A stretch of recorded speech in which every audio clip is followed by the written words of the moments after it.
welcome back. It's time for Daily Today, second part of Daily Today right here on 99.3 Nigeria for the morning crossfire. My name is Parchels. We have the papers here. Of course, our usual Monday analyst will be joining us in a few minutes from now. And once he's in, we'll put him on the air and we'll have that conversation. I'm talking about Majid Dahiru, not Majid Dahiru, right here on 99.3 Nigeria Info. But in the meantime, we're taking your thoughts. Please feel free to have your say. My name is Kofi Bartels, and this is the second part of our newspaper review right here on the Morning Crossfire 99.3 Nigerian Info. Numbers to call 0201 277 0993, 0201 277 0993. And then, of course, apart from that, you can call 0201 465 7190, 0201 465 7190. That's the second number. Third number 0802 08095 9750 5805. So confusing. 08095 975805. And feel free to have your say. Once Majid is set, we'll put him on the air and you can have your, he'll also give his analysis. Now, the front page of today's Vanguard has some interesting headlines. The big one there: toxic harvest, hazardous pesticides harm food production, as according to experts. All right, and they're just not talking about harming food production, but also harming exports. Toxic harvest, hazardous pesticides harm food production, exports. That's according to experts. They're saying $362.5 million lost to export rejects. Over 23,400 metric tons pesticides imported annually. We banned pesticides injurious to health, DG NAFDAC. Agric Ministry keeps mum on impact of pesticides, and expert express deep concern. Council federal government. I don't know if the penchant to always deny and defend. These guys are saying that these things are harmful, and you're saying you have your list. Yeah, you have your list, but maybe the ones that the experts are talking about is on your list. So why don't you say, we're going to look at the information that you brought to us. We'll get back to you, and nobody will kill you. Well, kudos to Vanguard for this particular piece. They're going outside the normal headlines that most of the papers have today, and that's good. More from the paper. No genocide against Christians in Nigeria. Federal government. No genocide against Christians in Nigeria. And I think they were reacting or responding to, of course, this by U.S. late-night talk show host and comedian Bill Maher. Nigeria, the fact that this issue has not gotten on people's radar. Right, no one's talking about it. It's pretty amazing. If you don't know what's going on in Nigeria, your media sources suck. You are in a bubble. And again, I'm not a Christian, but they are systematically killing the Christians in Nigeria. They've killed over 100,000 since 2009. They've burned 18,000 churches. This is so much more. These are their Islamists, Boko Haram. This is so much more of a genocide attempt than what is going on in Gaza. They are literally attempting to wipe out the Christian population of an entire country. Where are the kids protesting this? Thank you. Because no one will talk about it. Okay, so what Bill Maher was saying that if there are situations around the world that are that require or are calling for, screaming for attention, but because maybe Jews are not being killed or involved in it, people are not protesting. That's what he was saying. All right, and of course it's quite controversial. The Nigerian government has responded to that. I want to say good morning to Majid. Majid, are you here? Can you kindly unmute and also kindly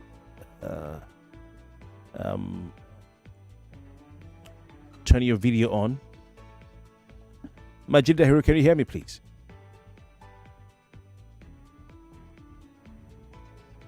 All right, more from the paper. A strike begins today. Federal government wades into Dangote Pengassan face-off. Dangote blasts Pengassan verbally. Only recall of members can stop strike, Pengerson. And I don't know if we're going to have light power supply today in the country because, of course, gas supplies are going to be affected by what Pengerson is doing. And this has to do with a labor dispute, the alleged sacking of 800 Dangote workers. This is what Pengerson is saying. Majid Tahiru, can you hear me, please?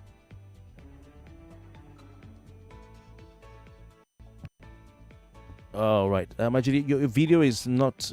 I can't see you, and also I can't hear you. You're muted, so please unmute. All right, let's take some more from the paper. INEC disclose details of selection process for Yakubu's successor, Serap asks Tinubu. Jonathan will contest return to Aso Rock in 2027 on PDP ticket. Jerry Ghana. All right, and of course, some of the Jonathan administration members then have been speaking a lot recently. Nigeria suffering, bleeding at 65. Ralph Obioha. Editors to security agencies, stop misusing Cybercrime Act against journalists. This is what Sherry has been shouting about for some time now. Customs commences one-stop shop cargo clearance. Okay, is it free? Ponzi SEC raises alarm over AI-generated investment scams. And you have Owe, Odinkalu, and Shebole's columns there as normal. All right. Please call 020127709993 and 0201-465-7190. Oh, okay. We have Majid here. Majid, how are you doing today? Yeah, it's okay. It's okay. Sorry, I've been a bit under the weather. So, oh my. Sorry about that. I've been a bit under the weather. Sorry about that. You may need to draw your device closer to you. All right. While you're doing that, let's pick a first call, and I'll come back to you in a jiffy. 99.3. Please give me your name, location, and country. Emmanuel from Lagos.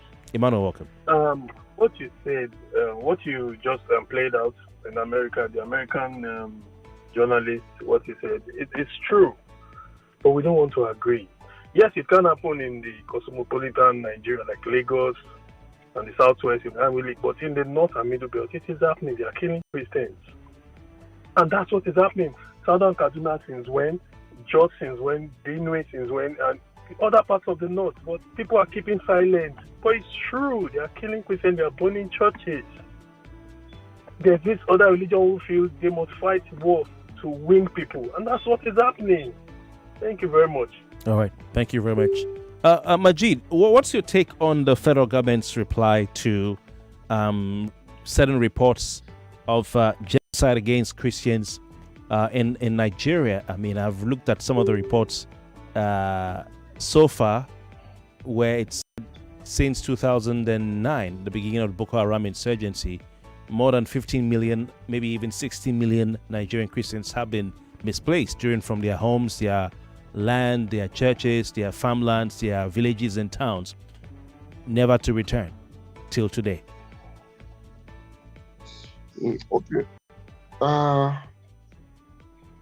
It's an issue that sometimes you need to do a careful disaggregation of the patterns of killings and the motive behind some of these killings.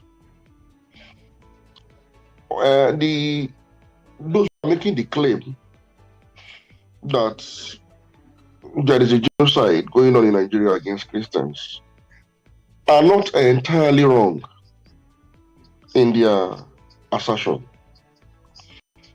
What the federal government is looking at is that there's an attempt by the federal government to, kind of lump all of the killings going on in Nigeria in one frame.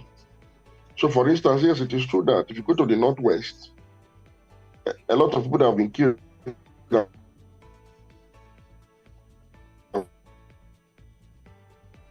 most likely to Muslim because of the. If you go to some parts of the North Central, it's the same thing. But as a reality that we must also face, there are Islamist groups, jihadi Islamist groups that are exclusively operating in Nigeria, and their primary target appears to be first government security forces, and Christians. And this particular group, the most prominent of this group is the Islamic State from West Africa province, ISWAP. You see, when Boko Haram started initially, now Boko Haram didn't make a clear distinction between Muslims and Christians. And that is because the old Boko Haram, that was led by Abu Shekau, believed that once you are not in their own rank, once you are not with them in Sambisa forest, they are fighting the Nigerian state, you are not even a Muslim. It's called the Takfiri doctrine in radical Islam. The Takfiri doctrine equates innovative practices or disobedience to disbelief. What do I mean, essentially? For example, if you're a Christian, and let us go to the Ten Commandments, for instance, maybe they say thou shalt not take alcohol, or thou shalt not commit fornication, something like that. If you commit fornication, that automatically invalidates your faith, automatically, and you have crossed to the other side. There's no room for repentance or forgiveness of some sort. That's one. And then secondly, they must stretch it a bit far. Beyond the core of what is stated in the scripture, they have their own interpretation, because the scripture is not exhaustive in itself. So it is subject to interpretation. So they have their own interpretation of the scripture. If yours is not in consonance with that their own interpretation, you are not a Muslim. So you are fit. You are fit for death. So what I'm trying to say in essence, even when it appeared that the old Boko Haram was killing both Muslims and Christians, to them, the Muslims they were killing were not Muslims. They were, in their opinion, as infidel as Christians. But by 2016, ISWAP broke away from Boko Haram. ISWAP decided to tolerate Muslims a little bit more for strategic reasons, so that they can infiltrate the communities in the Northeast. So they concentrated mostly on targeting government forces, aid workers, and Christians.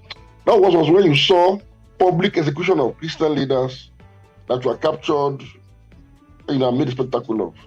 That was how you saw the fact that they came to Dapchi town, picked up some girls, returned all the other girls, and left the only Christian girl behind. So there are indications that these things are happening. So I think the government should just sit down and disaggregate some of these things properly and make sure that in responding to some of these issues that people are raising, it does not lump up all of these issues together in a manner that obfuscates the real situation on the ground. And you can't blame a member of a victim community for speaking out. So we shouldn't be reactionary when people that are victims speak out. You see, there's a clear difference between when a Muslim bandit, a Muslim Fulani bandit kills a fellow Muslim. It doesn't carry the same weight as to when he kills a non-Muslim or a non-Fulani. You see, what is called genocide. When people are killed because of their ethnicity, because of their religion, because of their orientation generally, that is what amounts to genocide.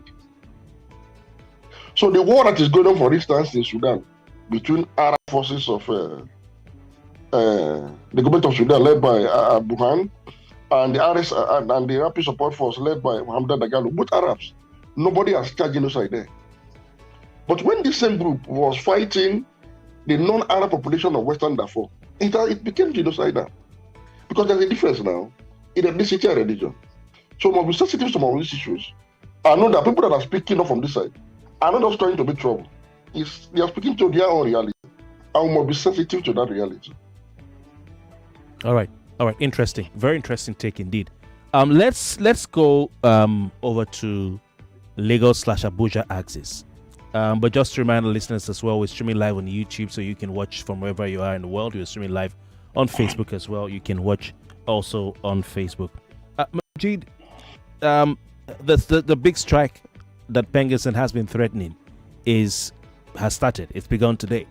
And what we know is the federal government has decided to wade in through the Ministry of Labor and Employment. The minister has invited both parties, Dangote Group and the Petroleum and Natural Gas Senior Staff Association of Nigeria, for a meeting today. What's your take on the ongoing impasse? this one particular one between Pengassan and Dangote, which has to do with said 800 workers who've been relieved of their employment. Now, if you recall, when the issue of Nupeng came up about a week or two ago, I had asked them who was the complainant. Dangote workers complaining that they want to join Nupeng, and Dangote is preventing them. And my opinion then was, well, as long as nobody is complaining from Dangote, then Nupeng can as well allow Dangote to be. But again, what we're having with Pengassan today is different, completely different from what happened then. That is, this time around, we're having workers from Dangote refinery complaining, writing to Pengassan, saying that because they opted willingly to join Pengassan, they are now being victimized.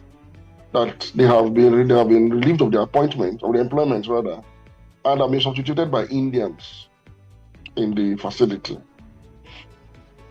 Let me state it clearly again, that unionism in Nigeria is voluntary. An employer cannot prevent an employee from unionizing.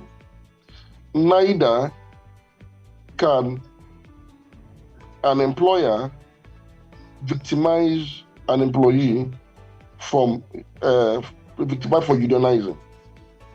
Dangote must comply with labor laws. If his workers have decided to unionize accordingly, he must respect their wishes. And this is one battle that he cannot win, this particular one, because over 800 workers have said, we want to join Pengassan. It is out of, nobody forced them. They decide that it is best, it's in their own best interest to be part of this body. So it can protect their interests through collective bargaining principle, which is the major reason for unionism. Where an injury to one is an injury to all. This is the only way workers protect themselves. And Dangote will not be the first private investor whose workers will unionize. Alex, what do you call him? Mr. Osifo, the president of TUC, yeah, and the president of Pengassan, is a private sector worker. He works with Total Energy. From Mobi to Chevron to all other oil companies operating in the upstream, midstream, or downstream, all have unions. Construction companies have unions. As media practitioners, we have our unions. We have our guild of editors. We have our NUJ. We have all of that. And I don't think our employers have prevented us from subscribing willingly to any of these unions. We have Ratao. Why should Dangote be different? This is a needless controversy on its part. Dangote cannot want to be a monopoly. At the same time, does not want to be regulated, and at the same time, does not want unionization in his company. It means it's above the law. It means it's above the Nigerian state. It is not fair. It is not right. All right. And there's nothing sentimental about it. All right. Can we also, look at what Dangote is saying as well? This is what the paper put out. Where is this again? All right, so yeah, it's what it's saying that the manager of Dangote Petroleum Refinery, in its immediate reaction to the strike last night, berated Pengassan, accusing the union of decades-long sabotage of Nigeria's oil and gas sector and serving the interests of its leaders rather than, ordinary Nigerians. So that's what the company is saying. That's not true. That is contrary to the facts. For every dollar Nigeria earns from crude oil sales, it is thanks to the sweat, to the blood, to the energy of Pengassan. Maybe Dangote should really go and study the sector he's trying to really invest in, more than he has done. Pengassan, at a point in time in this country, even came into politics to oppose the military. Remember Frank Kokori, the late Kokori? He was president of Pengassan. Even Nupeng strike at a point also helped to put pressure on the then military administration of Abacha to hasten transition to civil rule. These are noble, very noble unions. We cannot criminalize everybody. Deputy cannot be criminalizing the regulator, NMDPRA. Cannot be scandalizing unions. long-standing unions that have members cutting across international oil companies like Total, like Chevron, like Mobil and others, who have far bigger investments in Nigeria in terms of crude exploration that fits this country than what Dangote is doing to us by crude refineries. He needs to respect. Look, I don't understand the mindset the promoters of Dangote industry or Dangote refinery came on board this industry. It's a mindset that needs to change. This is not trading in sugar and we have a group, Majid, for instance, the Consumer Forum, Concerned Nigerian Consumers Forum, raising the alarm over what, this is still from today's Vanguard, raising the alarm over what it described as desperate attempts by the Petroleum and Natural Gas Senior Staff Association of Nigeria to undermine the Dangote Petroleum Refinery. And that's what they're saying. This is all about the politics of what's at play. We also have a number of other groups. I won't go into that, but this is what the paper is saying. All right. Now, they're saying in the statement, the refinery described Pengason's latest directive to cut crude oil and gas supplies to the facility as another act of economic sabotage designed to inflict untold hardship of Nigerians. This is what the refinery says as well in its statement. It says, Dangote recalled that in 2007, when the federal government sold its moribund Port Harcourt and Kaduna refineries to Blue Star Consortium. I'm sure you remember Blue Star Consortium. Yes, okay. Led by Dangote Group for $750 million under late President Yar'Adua. It was Pengason and its ally, the National Union, Nigerian Union of Petroleum and Natural Gas Workers, NUPENG, who sabotaged the deal. You know that story well. I'm reading the statement from Dangote. It is now obvious that everyone that the federal government's decision at the time was the right one, and that Pengason and NUPENG ignominiously wrote their names on the wrong pages of history. It says it has also faulted the union's role in the much publicized and rehabilitation of the Port Harcourt refinery, describing it as a ruse which Pengason knowingly celebrated despite being a scam on Nigerians. All right, so that's a bit. I can't go into all of it. Pengason, by its orientation, is a pan-Nigerian organization, fiercely pan-Nigerian. And for some of us who believe that national assets should be separated from private participators so that the government can have a stake, particularly in energy, is what Pengason tried to champion then. And I was one of those who faulted and still fought the move to privatize the refineries. Nigeria is the only OPEC country without its own functional refinery that is state-owned. You can blame corruption for it. Let us focus on fighting the corruption that has made it impossible for these refineries to work. That is what we should be focusing on. Not saying we should throw the bath water away with the baby. Let me tell you this, my dear brother. South Africa, the power company in South Africa that provides power for South Africa, Eskom, is owned by the South African government. Let me also tell you, sir, the power company in France, their major energy company in France, is called the EDF. The EDF is owned by the French government. There is no sensible government anywhere in the world, not sensible government, and I profess no sensible government anywhere in the world that would leave its energy assets, its energy sector, entirely the hands of private sector. That was what the argument then was. I said, look, can't we develop our own refineries? Why we allow private sector people to go and start up their own refinery? Okay, we have your own refinery now. We don't have too much time. What's your business with continuously always talking down on government-owned refineries? We don't have too much time. I'm sure the results are clear. I don't know if it would be fair to say Dangote is talking down on government-owned refineries.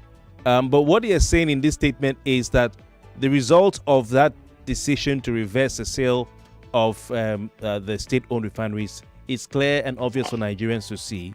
The country has gone. Let me not tell you this. Of what benefit is Dangote refinery to me as a Nigerian? All right, let's move on. We don't have time. What is a privately owned profit-making entity for one man. Okay.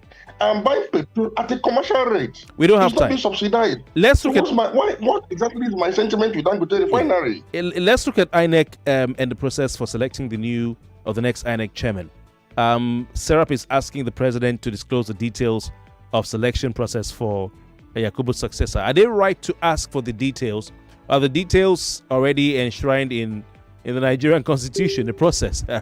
Exactly. It's already in the constitution.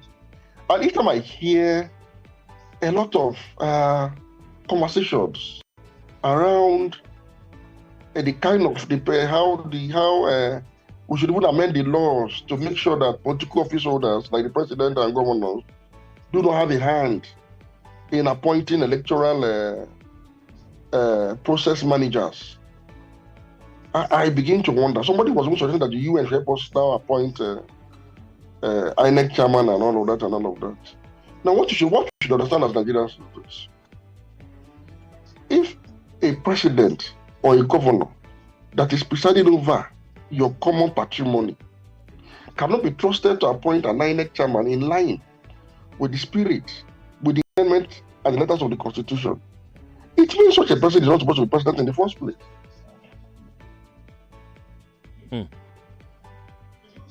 This is what we should ponder about. So it means for us, we have surrendered the state to people that don't have character. But you are now expecting the UN to come and help you appoint an INEC chairman. I don't understand that. You see, I like to ask fundamental questions. We're having public discourse. Let us make it fundamental, so that we don't begin to do a run on the main kind of conversation. Our president has no choice but to appoint that suitable Nigerian in line with the intent, with the spirit and the letter of the Constitution. And Nigerians must always insist on that. Okay. Majid, because of time, I apologize. Let me just quickly. We insist that they must manage our resources properly. Okay. Quick one. Front page of today's Daily Trust. Dangote Pengassan feud. Nigerians oppose service disruption. The same Nigerians have opposed the plan to disrupt fuel supply nationwide. But what I want you to talk about is this story from Jerry Garner, Professor Jerry Garner himself. 2027, Jonathan will contest return to Villa. Just in 1 minute, please. There's a gap full of anticipation and support for Goodluck Jonathan across the country, particularly in the north.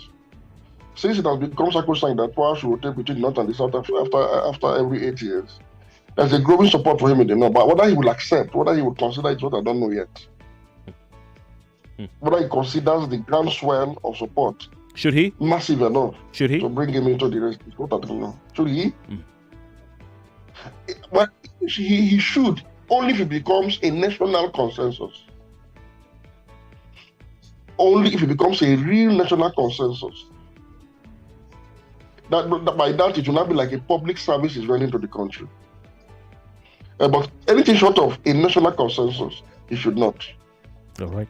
Let's see how it goes. Interesting times ahead.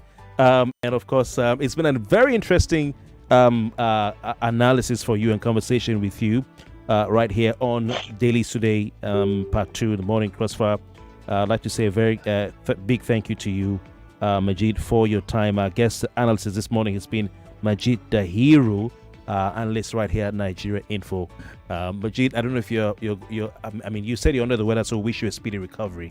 And that you'll be hale and hearty better when you join us next week. Have a fantastic day. Thank you, sir. All right. Thank you very much. From more news to more talk